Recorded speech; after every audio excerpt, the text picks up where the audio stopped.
it's actually not that likely for a university to say, nah, we don't want them.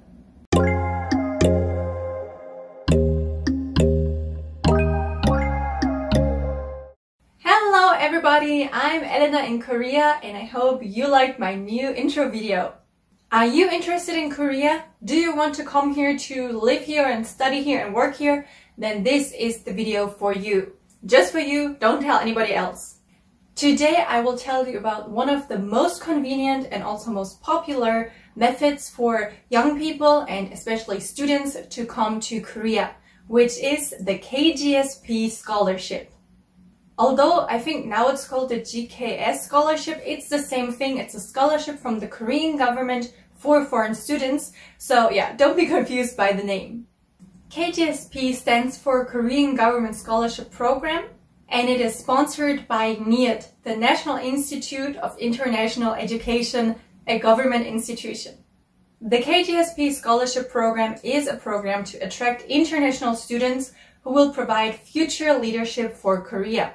I personally was a scholarship recipient from 2017 to 2019 as a MA student, so I did my graduate degree here in Korea. And at that time, only 3 people from Germany were accepted, and I was one of them. So I can give you all the insider tips on why you should apply for this scholarship and how to increase your success rate. So let's get started. First, let's talk benefits. Benefits include a flight to and from Korea, settlement money, insurance support, the tuition fee and language school fee if applicable, book money every semester, the thesis printing fee, and of course the monthly allowance. As you can see, the scholarship pretty much covers everything that you could need as a student, as well as the monthly allowance, which really helps a lot. But how can you get it? My first tip might sound a little bit cynic, but it's very, very true. And it's that nobody is going to help you every step of the way. So the first thing you need to keep in mind is check everything twice. Every deadline, every document that you have to hand in, every step of the process, you should really be super, super familiar with so you don't miss anything. In general, the application period for undergraduate students is in September and for graduate students in February, but this might differ a little bit from country to country, so be sure to check your deadlines. There are 2 main types of application that you can hand in.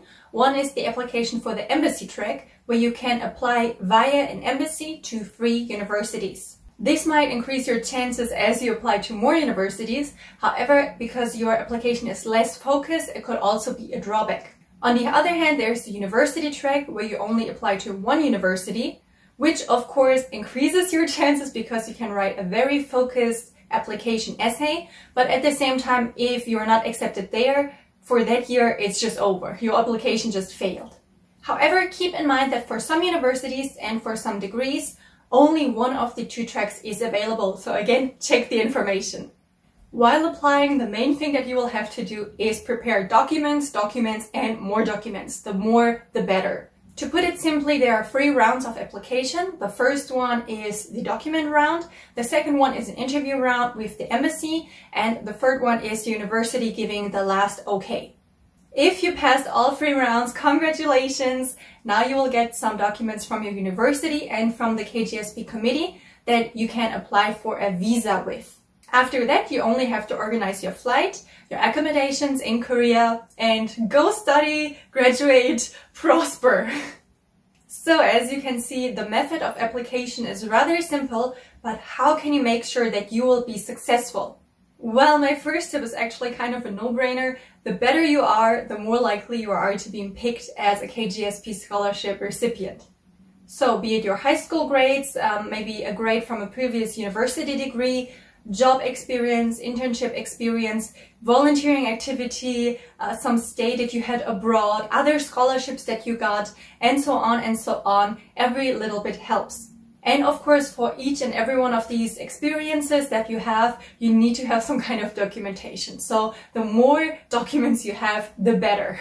Of course, another important topic is your language abilities. So the more languages you're proficient in, the better, and especially your Korean proficiency is very important. The topic test, the test of proficiency in Korean, has 6 levels, with 1 being the lowest and 6 the highest. And people who have level 4 and above are definitely preferred for the scholarship.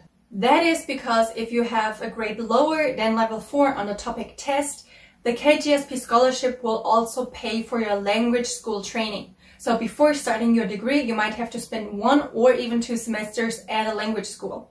This might be very cool for you. However, the KGSP program has to invest even more money in people who have to attend the language school first. So if you can show them that you already are on level 4 or above with your Korean skill, it will be somewhat more interesting for them to consider you as an applicant, because yeah, it will be a better investment. By no means am I saying that there is no chance to get the scholarship if you don't have topic level 4. However, it really helps to boost your application, because yeah, it's one thing less that the KGSP committee has to take care of.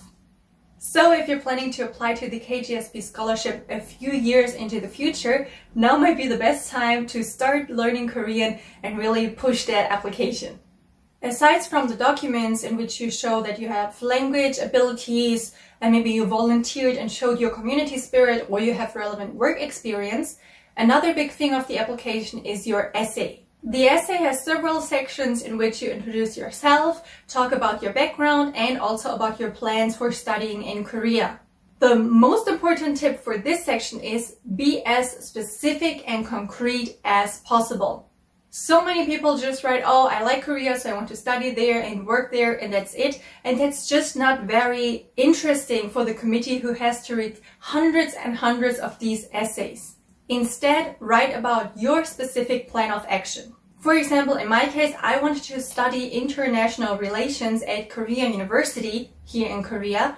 And I actually looked up on their website which professors taught which courses with which contents and wrote about that in my essay. So I said, to improve this and this ability of mine, I would like to take this class of this professor because they touch upon this and that topic that would be beneficial for me in the future. The committee really wants somebody who is driven, who has clear plans, and who can tell them why they need to study in Korea instead of just in their own country or any other country. Of course, it's very helpful if you already have some contacts in Korea, or you can do some name dropping, or even just say, I looked up this institution and that is an institution I would want to work with in the future. So while being in Korea, I want to do some networking there, and I want to improve my chances of finding a job there in the future. Because yeah, it's great to like Korea and to want to come here, but for the KGSP program, they are looking for the safest investments, right? So it's really good to have a concrete plan that you can pitch to the committee and let them know why they should pick you. After your many documents and certificates and your great essay got you through the first round, the second round is an interview. And while you still have to do your best, your chances of being accepted are actually pretty good at this point, because they're not just interviewing anybody. They are already willing to give you the chance to get the scholarship, and now you just have to convince them the last 10%. The interviews are usually done via a phone conversation and only last about 5 to 10 minutes, so it's not too long. For the interview, I would say your attitude should be confident but not arrogant. This is your chance to promote yourself as a reliable, hardworking, and adaptable person. Some of the questions that I was asked during my interview were, do I like Korean food? If I get sick in Korea, what would I do? Like, how would I handle the situation? And if I'm not accepted into the program, what is my next plan? Of course, while answering these questions, I try to emphasize my problem-solving skills, showing that even if I live abroad on my own, I can very well handle the situation. And to the question what I would do if I'm not accepted this time, I just told them I would try to improve myself and apply next year. One very important thing to keep in mind for this scholarship interview, that is actually also applicable to job interviews, is to prepare a well thought out question. As you know, at the very end, the interviewer will ask you, do you have any questions for us? And if you just say, nah, I'm good, it kind of looks like you are not really thinking deeply about the program. Some questions that show your interest in the program as well as your will to improve are, what was one problem many recipients faced when they were in Korea? What else can I do to prepare for this scholarship? What could I work on to improve my success rate in the following year if this year's application does not work out? If you made it through the interview round, congratulations! Now there's only one last step left in the process. If you're on the university track, this interview most likely was with some staff of the university, and if they accepted you, you're good to go. On the embassy track, however, you now have to wait for the answer of the 3 universities that you apply to, because every one of them can now say they would like to invite you or they would not like to do that. And if you're accepted by all 3 of them, you now have to choose which university you want to go to.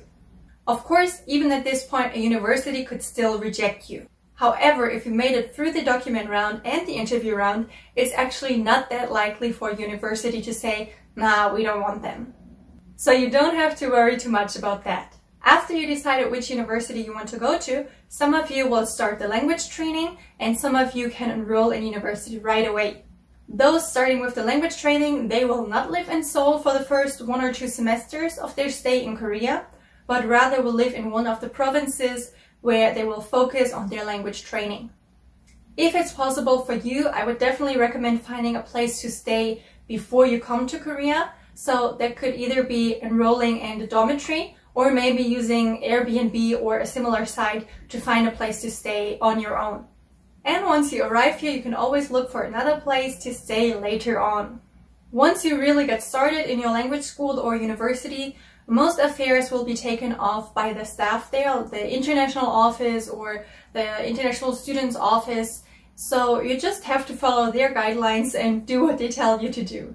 You will also be in contact with a KGSP manager at your school, and they will tell you when to hand in certain documents, when you have to come in and sign something. So for example, every month for your monthly allowance you will have to sign. So those kind of things will all be handled by people at your school. Apart from that, you just follow the rules, take your classes and graduate and everyone's happy. As you can see, if you prepare well, have a very focused essay and promote your skills in the interview, you too can be successful in your application. So if you keep these things in mind, I'm sure you will not be disappointed with the KGSP scholarship, and I hope that my tips help you to prepare a perfect application. If you have any more questions, feel free to leave them in the comments below. Don't forget to like and subscribe, and I'll see you next time. Bye bye!